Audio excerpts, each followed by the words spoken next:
how that child is supposed to be produced. What you would like to do, Mr. Brown, is argue I would like to just have it dismissed.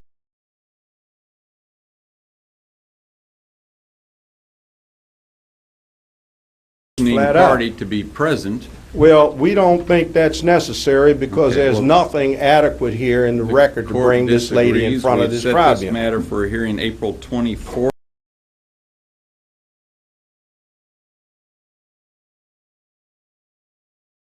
If it pleases the tribunal, I will file a petition for habeas corpus and close this place down like I did before, if you make her come back here one more time.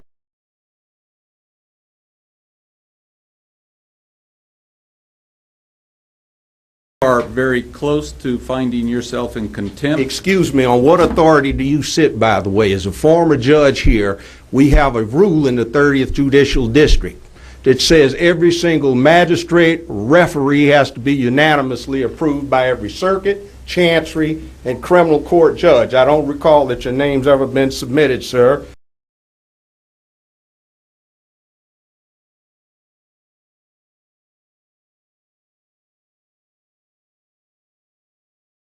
This tribunal on a general sessions court's authority is insufficient to establish you. Therefore, I challenge your authority to hear it. By the way, what is that, magistrate, sir? With due respect? Mr. Brown, the court finds you in contempt. Here, $10. That's all you got on me. We'll sentence you to 24 You're hours out in the Shelby of County the Jail. Maximum contempt. You may have a seat.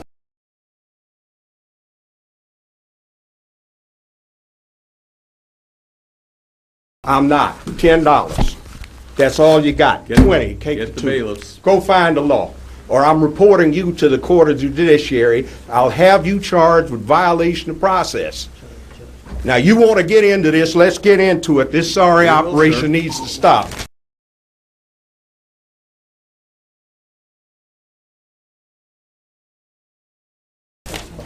"24 hours, Shelby County Jail for contempt. You may have a seat." Excuse me. If you try to do this, you need to straighten yourself up and you need to cite your authority. You wish to have a second day, Mr. Brown. What's that? You wish to have a second day.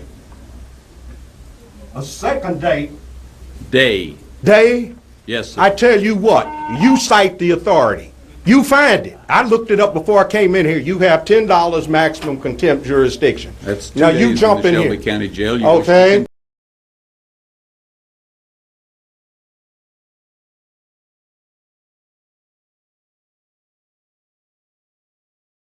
'What? I'll be out of here very shortly on a petition to habeas corpus, and I'll bring up all these problems. And guess what? You might not be operating tomorrow. Have a seat, sir. Okay, as a courtesy to the officers, I'll do that. Mm-hmm. All right. Go to circus, sir. That's 3 days. You can do all you want. You 4 don't days. have the jurisdiction I had to do it. You got to be up above trial judge. You got $10. 5 days. I offer you $10 too.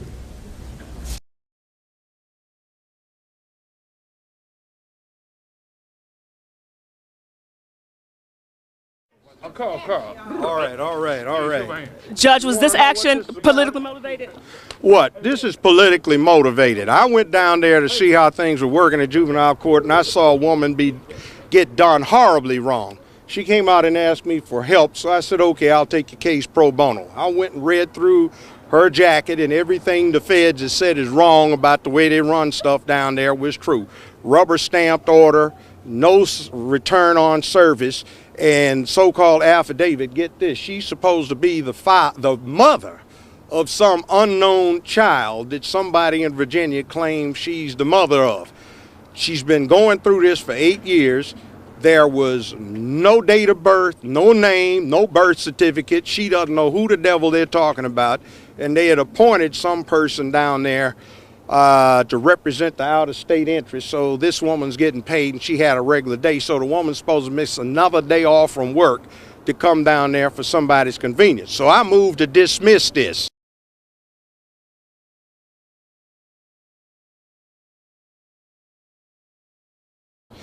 And I said, well, first off, the affidavit is deficient as per the federal court findings. I said, you don't have a summons appropriately issued. It's rubber stamped, which is against what the Fed said and the state.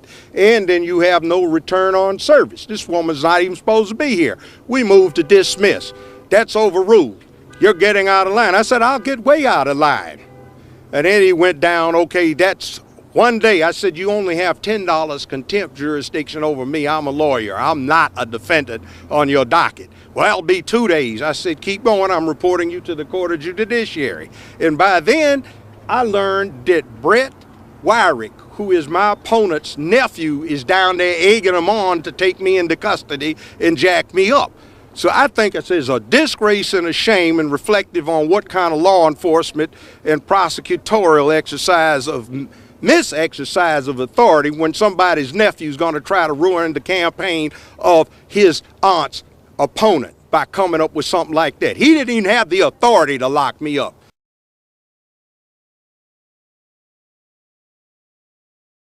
And then we found what the delay was, is they tried to put it in like I was delinquent on child support instead of getting into it hot and heatedly down there about this. I mean, I'm a little hot under the collar. 40 years, I've never seen such a circus as they've got down there.